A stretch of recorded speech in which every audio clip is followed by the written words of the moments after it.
and thanks for coming to Behavioral Model for October 5th. These were the notes I sent out last time, and they were pretty extensive. We talked about a lot of different issues here, and then we went more into the service tunnel notes here last time. So I guess we could, I'm going to manage the call and look for people joining while we start at the top. Riff, I don't know if you wanted to go first today because you may not have a lot of time, or if we wanted to start with the issues. So why don't you tell me? I can You go want to go later first? if You can go there is first. not much. Okay. Well, okay, yeah. Unless Andy, did you want to go first real quick with your P4 DPDK backend? It can be very quick. Sure. I did chat with so P4 DPK is open source, so anybody in the world can fix problems, of course, or create Yes. new ones. But in the past, so since P4 DPK has been created, it's mainly been Intel engineers that have enhanced and fixed bugs in it. So I've chatted with them about the two blocker issues that I've seen, and as I've communicated in the past, they're aware of them, but right now they're kind of on a best effort, or spare time almost schedule for P4 DPDK enhancements and fixes. So no prediction on when or if when they will get to those. So nobody, I would recommend nobody hold their breath. Feel free to keep asking, and I'll give you status if I see them fixed. I also fully support this Python reference model effort if that's progressing. That seems like probably a more predictable time path to getting a fully operational reference model is my guess. Okay, great. And you said if anyone wants to help, they can too, because you had tagged them with dash blocker, I think is what you had said. There should be a link to find all dash blocker tag issues in one of the dash. And I can find that. Yeah. Great. And I don't think we have Sod on the call, so he can't really talk about his Python today. But so I think unless anyone else had something, we had quite a few done. Why don't you go ahead, Riff? Did you want to present or did you want me to?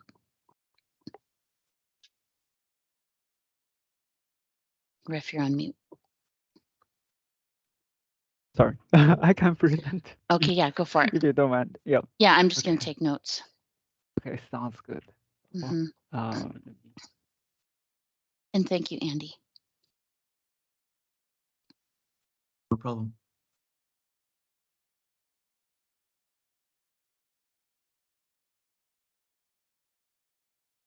Okay. So, yeah, really appreciate spending some time with me. And let me send the doc to the link to the doc how. Okay. So this is basically the little bit more formalized link as the things I presented in last time. Talking about some update proposals I'm thinking about. So it may looks a lot, but essentially what happens is that there are a few key things here. The first one is that the inbound pipeline today is not modeled, so we're trying to add it. And there is routing types, which is sent inside of the matching stage here. So today we have a list of matching stages, but each matching stage is actually have like the what is then the routing action, routing types and routing action. So today the routing type is mostly like hard coded. So now we are trying to see if we can actually make the routing types a table, and then allow the whoever uses the dash to actually program the routing action, because routing action is actually the transpositions that transformations that we need to apply to the packet. So this one allows the the dash users implement their own scenario without really changing the pipeline or the behavior model that much, because every time we change the behavior model, that means that it's actually a changes to all the vendors, all the underlying implementations and everything needs to be retested. So it's a lot of effort we have to put. So this is a few key things here, and I'll walk through, some of the things and how you would affect like the behavior models we have today. Okay, so yeah, feel free to send me any questions if you have like interrupt me. That would be great. Oh, and Riff, okay. Do you plan to do a pull request so that people can comment to this, or is it not ready for that yet? Oh yeah. I'm planning to send this out like soon after this meeting. I think there are some minor fixes I need to change. But after that I'll send it out as a PR. Okay, thanks. Thank you. So basically here is like I should open another tab. Basically, this is our original like Sonic dash Sonic HLD, and in here we have a packet flow. And what happens is that basically I put this kind of like generalize this section. So I put a pipeline packet flow separate doc here. So when we look into the packet flow, the pipeline, the first thing is that the packet structure, and the packet structure will be the innermost is overlay, then underlay, then tunnel 0, tunnel 1. If you have a better name, let me know. My imagination is not that work well. So then this is basically the high-level packet structure. Once we get those packets, then we can process the pipeline. So the first change to, or the biggest change that we might need is that today, the dash pipeline. So we have the outbound pipeline, and we have the inbound pipeline as well. However, the inbound pipeline is doing very little things. It's mostly like matching stage is only like routing hash is very dedicated to the VNet scenario and only like peer validation. So if we really need to implement like other network functions, for example, if you want to do like load balancer or other things, I just put some example things here. And we will need the inbound pipeline to actually do similar things as outbound. So in this case, the inbound pipeline, as we can see here, is actually mostly exactly the same as outbound, and all of them has their own pipeline, and they have own stages as well. Means that there will be like two separate tables here. One goes to outbound, one goes to the inbound, and so the flow is not going to be changed. The flow is still like lookups, yes, and then goes to the pipeline, and we do the flow lookup, and then we check the echo. And in the inbound, this one will be underlay echo. In outbound, this one will be overlay echo. Hey, Marion, do you have any questions?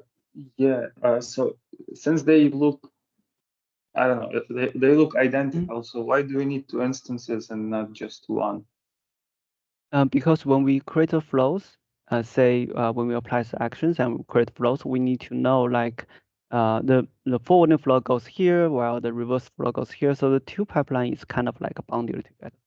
This is why it's like but the key is always the same, and you have direction in the metadata. So you no, can still the key is actually not the same for the flow, because it's a reverse, right? So the matching is actually reverse. Right. Yes. I mean the key type is the same.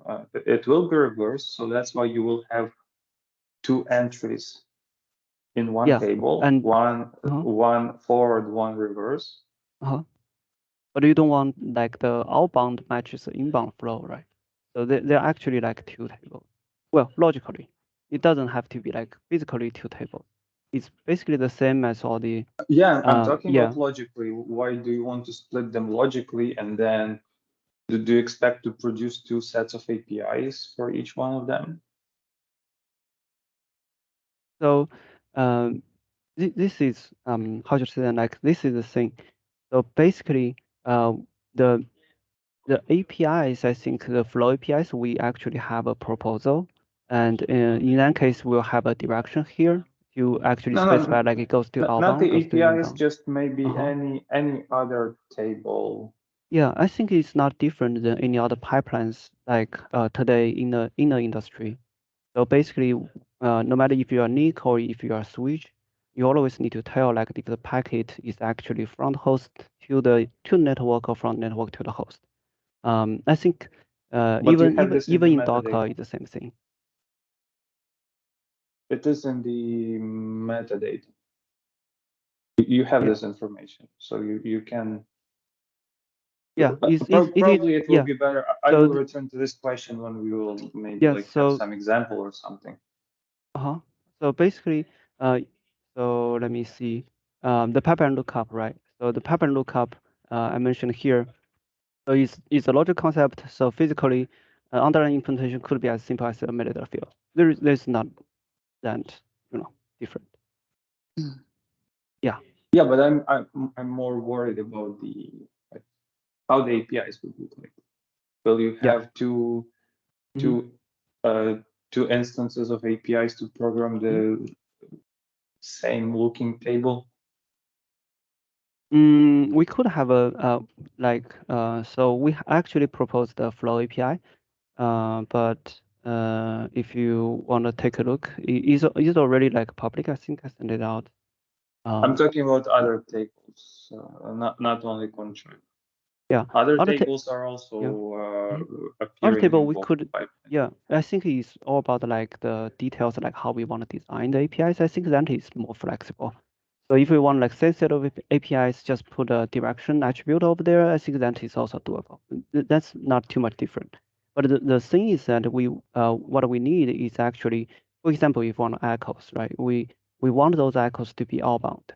Say if you want to create, I'll use Azure because I'm working in Microsoft. I use some the Azure examples. AWS is doing similar things. So basically, when we create like NSG, right? No matter you are using AWS or Azure, you're going to set like this energy applies to the inbound direction or to the outbound direction. So it will only go there to check the inbound initiated like the packets or the outbound initiated packet or connection. So that means that no matter what you're gonna do, the logic like logic wise, the pipeline needs to be split. The outbound flow needs to match the outbound only stuff, while the inbound flow needs to match the inbound only stuff. There will be like different sets of policies gets programmed in different directions. This is why like underneath the implementation needs to be split. That makes sense. But they could Yeah, have some they could we have have some stuff ACL showed. split Yeah. Yes. today, Yeah. but I'm more interested in the matching stages, how they Yeah. will. It is still the By the same. way, Right? maybe just let's while we are on this diagram, another Mhm. thing that I see is that you have post pipeline ACL. Mhm. Um, Yeah, this one is underlay. Right. So when we do I, outbound, I don't we need understand why do you have flow match no. This one is not a flow twice match. in here. No, No, this. on the left, you say that you Oh have yeah, flow because match. So in yeah. the action So this table, one you is here, right? So when we do the flow match, we need to apply Mhm. the action. We still need to apply the action from the flow. It's just a lookup, right? And then after we apply the action, because the flow is already there, right? So this one is still like flow match case. So it goes Mhm. all the way and updates meter and send it out. We don't need to do like But the how does echoes the anymore. action? So you will try to model the way that action table will know that we have flow match or flow miss, and it will take different path according to that. So underneath the implementation, like it's flexible. Say if your contract table can already support directly applied actions, then what you could do is that okay, No, you get the not flow underneath. match, So then again, send it out. I'm only talking logically. I'm just trying to understand what is Yeah. So the. so here the flows when you hit the flow are associated with a set of actions that we need to apply to Mhm. the packets, right? Yeah. As in cap, Yeah. whatever. Yeah, change some fields. So that means that whatever the flow associates that we need to apply to the packets. So the action apply means that apply those transformations, right? If it is from the flow match, then we can just send it out, right? So what we're gonna do is then update the metering and send it out. Yeah, but how do you if there is a know flow miss, that you came? How do you want to indicate that? it's Maybe just you the can. metadata. Yeah, it's just the metadata. You can just It's the keep flow it miss implicit without. Yeah, yeah. I'm trying to Yeah. understand if there will be any impact on the APIs, but probably not. Yeah, probably it's totally underneath the implementation. Like there's no impact on the API at all. Okay. Yeah, and like I said, if the contract lookup we already support like flow action applies here, then it's just direct line going out because you could update the metering as well, right? So that's a direct line going to the packet out. We don't have to do this like hops here. This is just logically wise that we need to make sure the packet transformation needs to be applied, the metering needs to be updated, and the echoes or these like matching stages, those things needs to be bypassed. That makes sense. And the other difference is that we actually don't model the connection tracking lookup with the action apply. We only say that, okay, we passed ACLs, but still do all of the match action for every packet. I'm sorry. Do you mind to repeat that question again? I'm probably not Yeah, getting so the question. Yeah. how we define the model today is that connection tracking lookup, the result of the lookup only tells us to, if it's a hit, hit ACL.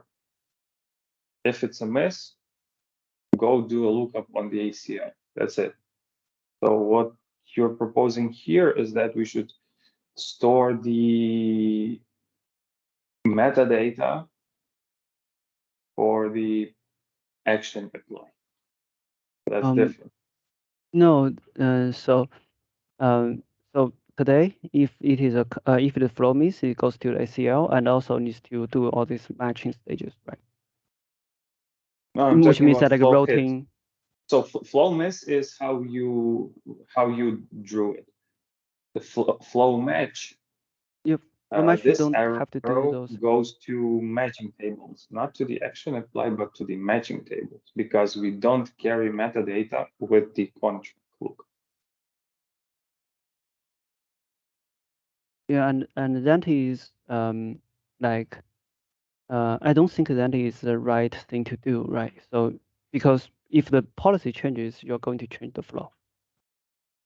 Isn't that a desired behavior to do? Well, sometimes yes.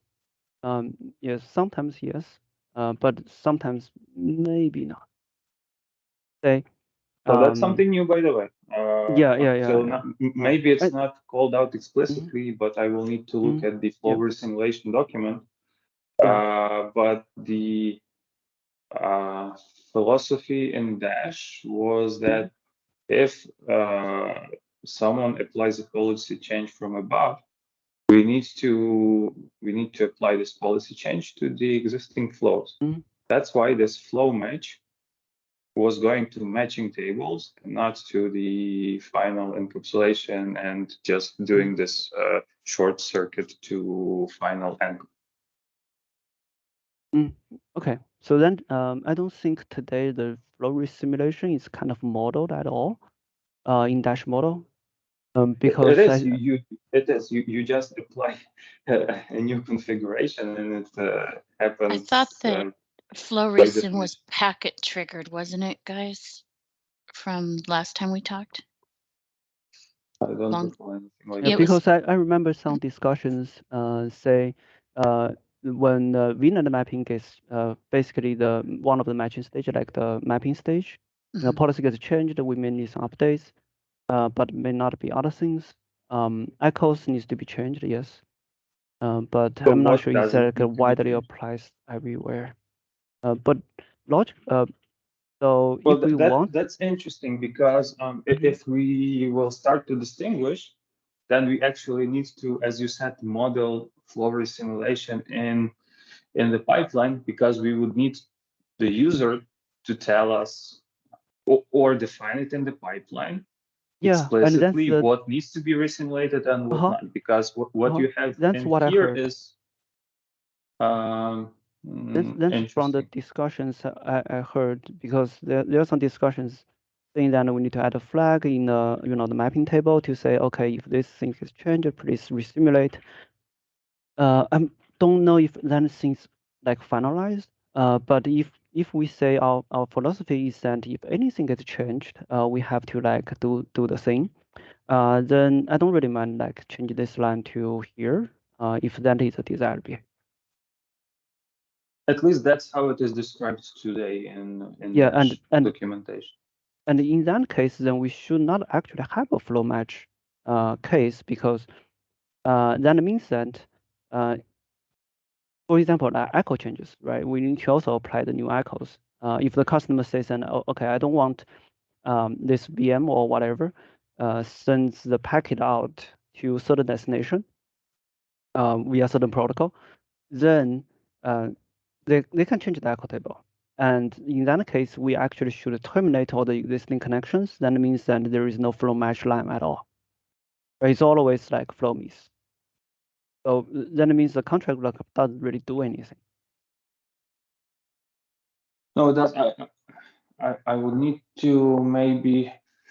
I think last time we discussed it in the Dash community with Goffman was that for everything we do for simulation, but for ACLs. Yeah, ACL So always needs what to could apply. be the so we could have allowed, we changed the policy, now it is denied. Yeah, and then we have to resimulate all the flows, right? So if we consider that, that means that we don't have a flow match line at all. It's always flow miss.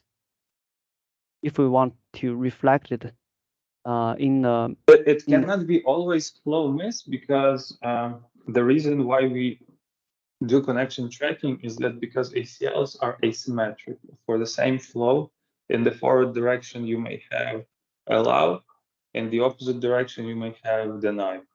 Yeah, because and then that's but if we want to model that, then it's the same thing, right? We need to model we need to model it as flow resimulation, but not model it as a flow miss.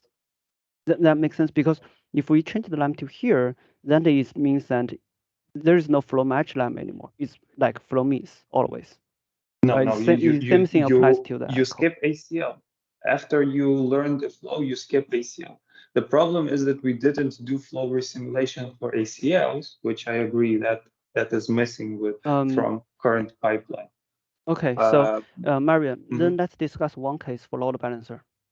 Okay, so if it's inbound, right? So you send the packet to a VIP, and then VIP pass back. Of course, it goes to the matching stage.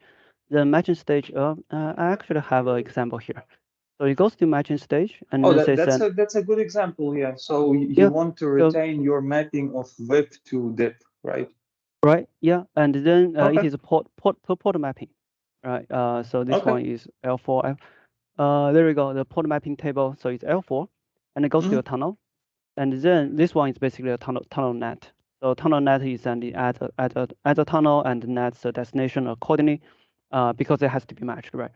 So and this one, essentially what is inside is then we have a tunnel ID. We can specify a tunnel ID here, and then tunnel ID has a list of the mappings. And then it is ECM. It could be ECM group or could be some other things. However, if anything is changed in the middle, we should not change the existing connection. Yeah, so it should always go to the same backend. Yes. Yes. And then if this lamp to here, then that means that if the DIP changes, the connection goes to a different place because the group changes. Yes, I agree. So we need to now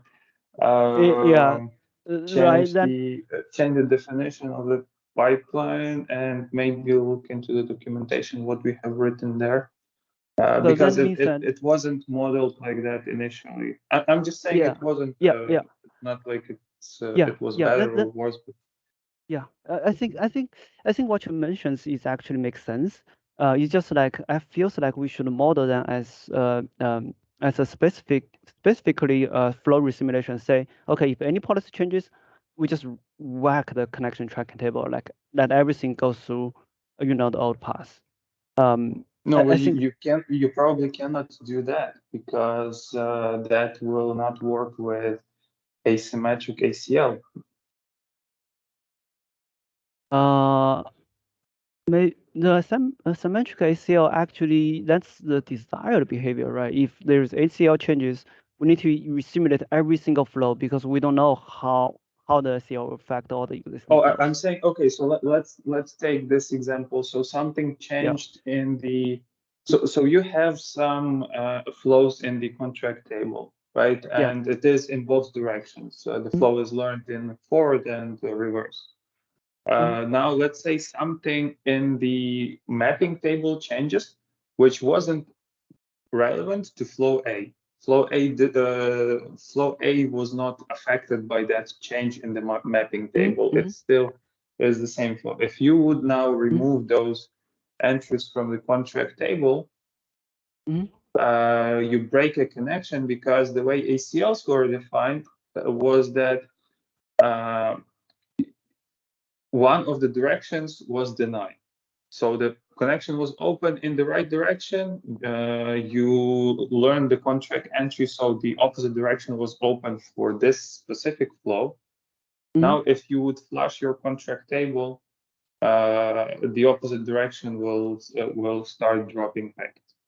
Yeah, and that means that means more that we should model all of this as the flow resimulation, and in that case we should say, okay, let's add a flow resimulation, yes or no, like a flag in the mapping stage, and then when the mapping changes, we actually knows like which connections we need to whack and whack them.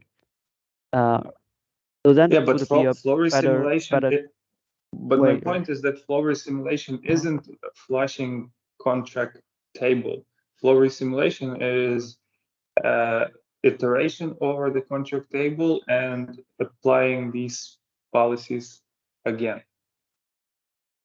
Yeah, and so that is no different than flow means.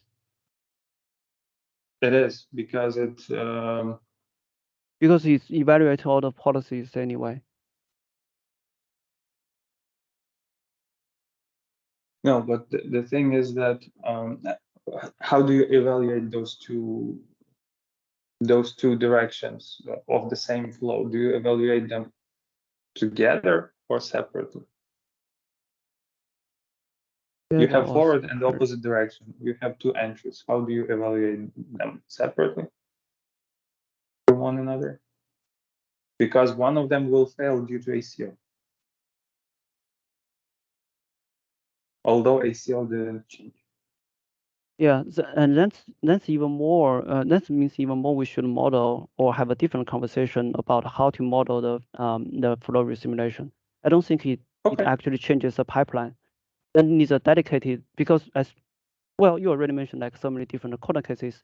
Then that means that the simply like flow match or flow miss is not going to be enough anyway. Right, because say load balancer case, then if there is a flow resimulation to the mappings, then we should not evaluate like every single connection. The reason is that okay, if we reevaluate that means that the final like tunnel action will actually be doing it again, right? Then we actually make it a different dip. So that's something like even though we have the line points to here, it's still not going to work. No, I'm not saying that will work with SLB. I agree, it won't. Yeah, and I think that's the whole purpose, right?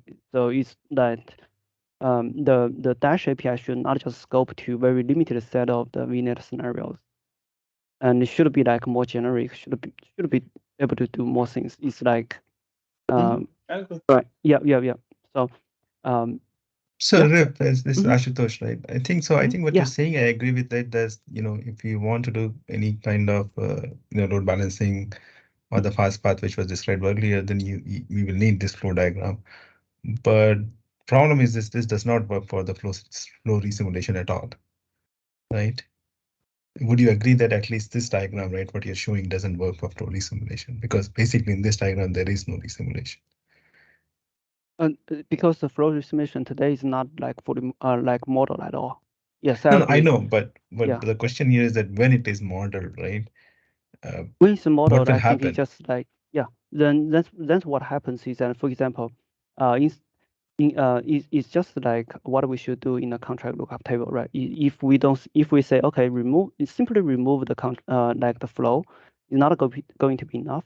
No, but let's say the CAPA mapping table changed, right? Yeah, That's one example, right? Now there's a update comes to Psi saying that, okay, there's a new entry for CAPA mapping table. So one option will be for the Psi adapter to kind of walk through the whole contract table, see which entries are affected by the CAPA mapping table change and go delete it. But that could be very expensive because for every Psi call which comes, you have to go walk through the table and see what to delete and what not to delete. I think that is actually not a bad idea, because it is a behavior model. Like is as long as the functionality works, it's a little bit slow. It's actually okay. No one will actually use it in the production, right? It's just no, but what happens in production? But again, delete is not okay. Delete is you drop the connection. Yeah. I'm not saying like delete is right. We can actually set a flag over there saying, okay, this thing needs to be simulated, and once it going through the pipeline, it will say, okay, which policy needs to be simulated, which policy is not. Then we check every single and by walking through the matching stages. So that one will solve this problem. But the thing is that it is still like being able to support like the flow simulation in the future. So by walking through the flows and changing it like one by one, I don't think that is a bad idea to behavior model. No, but production is the problem, right? I understand. But no one will use the behavior model in the production, right? You're not going to no, but how will it? No, I agree. I understand. My understanding is that my question is that what do we want to do in production though? Like the behavioral model. The production will be totally flexible. Like this is because the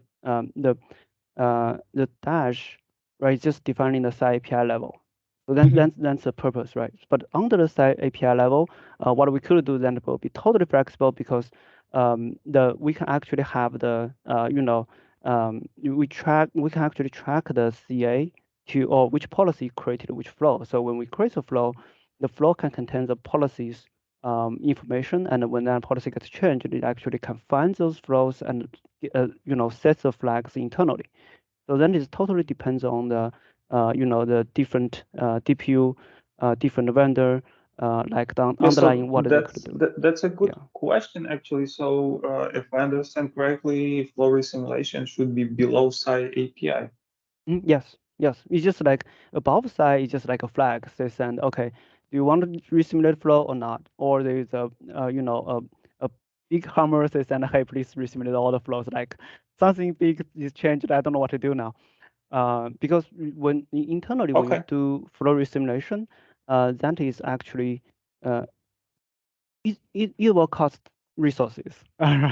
You have to maintain all those connections. There could be like multiple threads. You have to do all these things. So yeah, above the Psi level, I think the idea would be just like a flag or big hammer, but below Psi level is totally flexible. That makes sense? No, I got that point, but I think it will still be nice to at least describe what is the expectation from flow simulation in the document somewhere. I totally agree with you. Yes, I because totally it's agree still with not you. clear that for production, right? I understand that implementation is vendor dependent, but what is Microsoft's expectation as to what exactly should happen? Will they pass a flag saying that this API call should result in a flow, make a Boolean flag or something saying that, oh, this call should not cause a flow resimulation or not? Or is it like always do a flow resimulation? Those things should be at least clarified, right? The expectation, not the implementation, but the expectation. Yes, I totally agree with you. And I think that would be a bigger topic. We should like have a separate session just to discuss that, and a doc just to discuss that. This one is like more like on the really high level, how the packet work, how the packet flow looks like, and how the each of the the building blocks looks like. Yes, and I totally agree with you that we should have the flow simulation defined. So just one more question on this one, right? So what is contract update? What does it actually do? I mean, are you actually just saying the add the entry on a mess, or is it like actually, because the flow match case, you skip that stage, right? So you're only going to that path when there's a miss. So that should be just contract add, right? Not an update. So the contract update, why it's called update? And not add, yeah. Yeah, so basically this is what we have today, and I'm not going to change the name. And another consideration is that we could actually have the flow that changes on the fly. How should I say that? Is that let's go to this is some like minor justification, minor adjustments I need to do, but internally what happens is that, and so here, let's go to the basically this is how the flow lookup looks like, right? So when we go into the contract lookup or flow lookup, what happens is that all the incapes gets decapped. We exposing the innermost packet. Then the innermost packet, the fab tuple is not going to be changed. However, something happens in the network that causes the source side to be failed over. It is basically say we have the device 1 was sending us packets. Now it fails over to device 2. So the source IP is changed. And then when we send the return packet back, the reverse flow should not send to device 1 anymore, should actually send to device 2.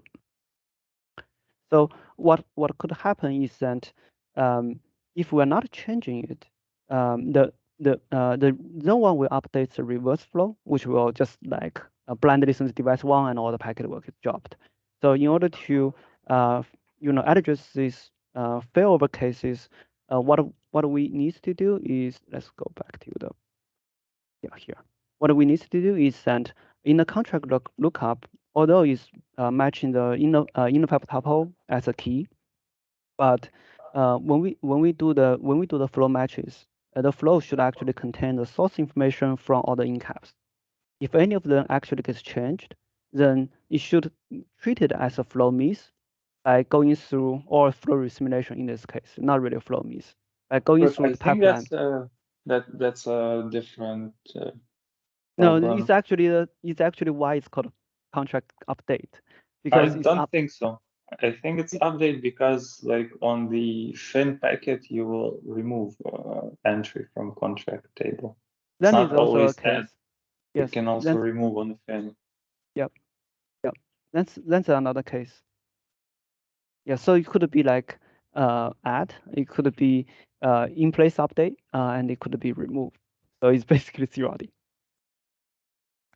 Okay, so the add and remove, I got it, but so now you're saying that if the packet came from a different VM, actually, we can go and update the outbound IP. I mean, in the reverse direction, I can even go and update the tunnel IP. Yes, because we need to fix the reverse flow. That is basically in inbound flow resimulation. It's not any policy changes. It's just like, okay, the network topology actually changes. We need to adapt. No one will actually tell us something gets changed. So it's kind of you're learning essentially. Okay.